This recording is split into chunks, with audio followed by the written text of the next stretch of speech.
ನಮಸ್ತೆ Anvay kitchen and ಕ್ರಿಯೇಷನ್ಸ್ಗೆ ಸ್ವಾಗತ friends. ಇವತ್ತು ನಾನು ರಾಗಿ ಅವಲಕ್ಕಿಯಿಂದ ಒಂದು ಒಗ್ಗರಣೆಯನ್ನು ಹೇಗೆ ಮಾಡೋದು ಅಂತ ತೋರಿಸ್ತೀನಿ. ಇದನ್ನ ಇಟ್ಕೊಂಡು ಸ್ನ್ಯಾಕ್ಸ್ ಥರ ಕೂಡ ಬಳಸ್ಕೊಳ್ಬೋದು. ಟೀ ಕಾಫಿ ಜೊತೆಗೆ ತುಂಬಾ ಚೆನ್ನಾಗಿರುತ್ತೆ. ಹೇಗೆ ಮಾಡೋದು ಅಂತ ನೋಡ್ಕೊಳ್ಳೋಣ. ಮೊದಲಿಗೆ ನಾನಿಲ್ಲೊಂದು ಬಾಣಲೆಯನ್ನು ಬಿಸಿಗಿಟ್ಕೊಂಡು ಅದಕ್ಕೆ ಒಂದು 2 ಚಮಚದಷ್ಟು ಎಣ್ಣೆಯನ್ನು ಹಾಕ್ಕೊಂಡು, ಎಣ್ಣೆ ಬಿಸಿಯಾದ ನಂತರ ಅದಕ್ಕೆ ಒಂದು ಅರ್ಧ ಚಮಚದಷ್ಟು ಸಾಸಿವೆಯನ್ನು ಹಾಕ್ಕೊಂಡಿದ್ದೀನಿ. ಸಾಸಿವೆ ಒಂದು ಸ್ವಲ್ಪ ಚಟಪಟ ಅನ್ನಕ್ಕೆ ಸ್ಟಾರ್ಟ್ ಆಗ್ತಾ ಇರುವಾಗಲೇ ನಾನು ಉದ್ದಿನ ಬೇಳೆಯನ್ನು ಸೇರಿಸ್ಕೊಂಡಿದ್ದೀನಿ, ಒಂದು ಅರ್ಧ ಚಮಚ. ಅದಾದ ನಂತರ ಈಗ ಉದ್ದಿನಬೇಳೆ ಮತ್ತು ಸಾಸಿವೆ ಚೆನ್ನಾಗಿ ಸ್ವಲ್ಪ ಕೆಂಪಾದ ನಂತರ ಅದಕ್ಕೆ ಸ್ವಲ್ಪ ಕಡಲೆಕಾಯಿ ಬೀಜವನ್ನು ಹಾಕ್ಕೊಳ್ಳೋಣ. ಕಡಲೆಕಾಯಿ ಬೀಜನೂ ಕೂಡ ಸ್ವಲ್ಪ ಕ್ರಿಸ್ಪಿ ಆಗೋವರೆಗೂ ನಾವು ಇದನ್ನು ಫ್ರೈ ಮಾಡ್ಕೊಳ್ಬೇಕು. ಕಡಲೆಕಾಯಿ ಬೀಜ ನಿಮಗೆ ಎಷ್ಟು ಬೇಕೋ ಆ ಪ್ರಮಾಣದಲ್ಲಿ ಹಾಕ್ಕೊಳ್ಬೋದು ಫ್ರೆಂಡ್ಸ್. ಇದಕ್ಕೆ ಇಷ್ಟೇ ಹಾಕಬೇಕು ಅಂತ ಏನೂ ಇಲ್ಲ, ನಿಮ್ಮ ಟೇಸ್ಟ್ ಅನುಗುಣ ಇದನ್ನು ಹಾಕ್ಕೊಳ್ಬೋದು. ಕಡಲೆಕಾಯಿ ಬೀಜ ಕೂಡ ಸ್ವಲ್ಪ ಫ್ರೈ ಆಯಿತು. ಇವಾಗ ಇದಕ್ಕೆ ನೆಕ್ಸ್ಟು ಹುರ್ಗಡ್ಲೆ ಹಾಕ್ಕೊಳ್ಳೋಣ. ಹುರ್ಗಡ್ಲೆನೂ ಹಾಕ್ಬಿಟ್ಟು ಒಂದು 2 ನಿಮಿಷ ಸ್ವಲ್ಪ ಕೆಂಪಾಗುವಷ್ಟು ಫ್ರೈ ಮಾಡ್ಕೊಳ್ಳೋಣ. ತುಂಬ ಫ್ರೈ ಮಾಡ್ಕೊಳ್ಬೇಡಿ, ಬೇಗ ಫ್ರೈ ಆಗಿಬಿಡುತ್ತೆ ಈ ಹುರ್ಗಡ್ಲೆ. ಸೊ ದಟ್ ಸ್ವಲ್ಪನೇ ಸಿಮ್ಮಲ್ಲಿ ಇಟ್ಕೊಂಡು ಮಾಡಿದ್ರೆ ಯಾವುದು ಕೂಡ ಸೀದೋಗೋದಿಲ್ಲ. ನೆಕ್ಸ್ಟು ಇವಾಗ ನಾನು ಕರಿಬೇವನ್ನ ಸೇರಿಸ್ಕೊಂಡು ಒಗ್ಗರಣೆಯನ್ನು ಫ್ರೈ ಮಾಡ್ಕೊಳ್ತಾ ಇದ್ದೀನಿ.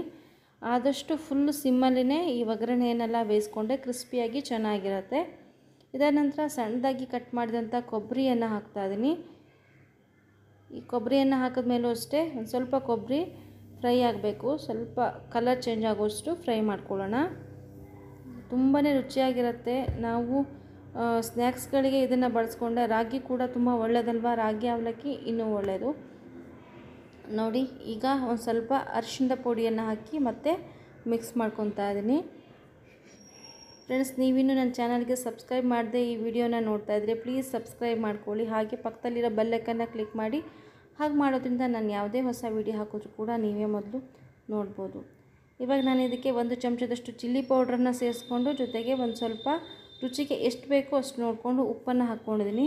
ಉಪ್ಪು ಮತ್ತು ಖಾರ ನೀವು ಮುಂಚೆನೇ ಜಾಸ್ತಿ ಹಾಕ್ಕೊಳ್ಬೇಕು ಅಂತಿಲ್ಲ, ನೋಡ್ಕೊಂಡು ಹಾಕ್ಕೊಳ್ಳಿ. ಮತ್ತು ಬೇಕು ಅಂದರೆ ಆಮೇಲೆ ಸೇರಿಸ್ಕೊಳ್ಬೋದು, ಏನೂ ತೊಂದರೆ ಇಲ್ಲ. ಇವಾಗ ಇದಕ್ಕೆ ಅವಲಕ್ಕಿ, ರಾಗಿ ಅವಲಕ್ಕಿ ಏನಿದೆ ಅದನ್ನು ಹಾಕ್ಕೊಂಡಿದ್ದೀನಿ. ಇದನ್ನು ತುಂಬ ಹೊತ್ತು ಫ್ರೈ ಮಾಡೋ ನೆಸೆಸಿಟಿ ಇರೋದಿಲ್ಲ ಫ್ರೆಂಡ್ಸ್. ಇದು ಕ್ರಿಸ್ಪಿಯಾಗಿಯೇ ಇರುತ್ತೆ ಮತ್ತು ತುಂಬಾ ತೆಳುವಾಗಿರುತ್ತೆ, ಬೇಗನೆ ಗರ್ಗರಿ ಆಗಿಬಿಡುತ್ತೆ. ಇದನ್ನು ಒಂದು ಸತಿ ಈ ಥರ ಒಗ್ಗರಣೆ ಹಾಕಿಟ್ಕೊಂಡ್ರೆ ನೀವು ಆರಾಮ್ಸೆ ಸ್ಟೋರ್ ಮಾಡಿ ಇಟ್ಕೊಳ್ಬೋದು. 15 ದಿನದ ತನಕ ಏನೂ ಆಗೋದಿಲ್ಲ. ನೋಡಿ, ಇವಾಗ 1 ಚಮಚ ಸಕ್ಕರೆಯನ್ನು ಸೇರಿಸ್ಬಿಟ್ಟು ಚೆನ್ನಾಗಿ ಮಿಕ್ಸ್ ಮಾಡ್ಕೊತಾ ಇದ್ದೀನಿ. ಫುಲ್ಲು ಸಿಮ್ಮಲ್ಲಿ ಇಟ್ಕೊಳ್ಬೇಕು ಗ್ಯಾಸು. ದೊಡ್ಡ ಊರಲ್ಲಿ ಇಟ್ಕೊಂಡ್ರೆ ಸೀದೋಗುತ್ತೆ. ನೋಡಿ, ಈ ಥರ ಸಿಮ್ಮಲ್ಲಿ ಇಟ್ಕೊಂಡು ಒಂದು 2-3 ನಿಮಿಷ ಈ ಥರ ಮಿಕ್ಸ್ ಮಾಡೋವರೆಗೂ ಇಟ್ಕೊಂಡ್ರೆ ಸಾಕು. ಅದಾದ ನಂತರ ಗ್ಯಾಸ್ನ ಆಫ್ ಮಾಡಿಬಿಟ್ಟು ಬಾಣಲೆಯಲ್ಲೇ ಬಿಟ್ಟು ಅದು ಫುಲ್ ಕೂಲಾಗೋವರೆಗೂ ಬಿಟ್ಬಿಟ್ರೆ ಇದು ಫುಲ್ಲು ಗರ್ಗರಿಯಾಗಿ ಚೆನ್ನಾಗಿ ಬರುತ್ತೆ. ನೋಡಿ, ಇವಾಗ ನಾನು ಚೆನ್ನಾಗಿ ಒಗ್ಗರಣೆ ಎಲ್ಲ ಹೊಂದ್ಕೊಳ್ಳೋ ರೀತಿ ಮಿಕ್ಸ್ ಮಾಡ್ಕೊತಾ ಇದ್ದೀನಿ. ಟೀ ಕಾಫಿ ಜೊತೆಗೆ ಇದು ಒಳ್ಳೆ ಕಾಂಬಿನೇಷನ್ನು. ನೋಡಿ, ಇದೇ ರೀತಿ ನೀವು ತೆಳುವಾದ ಅವಲಕ್ಕಿಯಿಂದ ಕೂಡ ಮಾಡಿ ಇಟ್ಕೊಳ್ಬೋದು, ಅದು ಕೂಡ ತುಂಬ ಚೆನ್ನಾಗಿರುತ್ತೆ. ನೋಡಿ, ಇವಾಗ ಚೆನ್ನಾಗಿ ಮಿಕ್ಸ್ ಆಗಿದೆ ಫ್ರೆಂಡ್ಸ್. ಎಷ್ಟು ಚೆನ್ನಾಗಿ ಕಾಣಿಸ್ತಾ ಇದೆ. ತಿನ್ನೋದಕ್ಕೂ ಕೂಡ ತುಂಬಾ ಟೇಸ್ಟಿಯಾಗಿರುತ್ತೆ. ಮಕ್ಕಳಿಂದ ಹಿಡಿದು ದೊಡ್ಡವ್ರ ತನಕ ಎಲ್ಲರಿಗೂ ಇಷ್ಟ ಆಗುತ್ತೆ. ಖಂಡಿತ ಈ ರೆಸಿಪಿಯನ್ನು ಟ್ರೈ ಮಾಡಿ.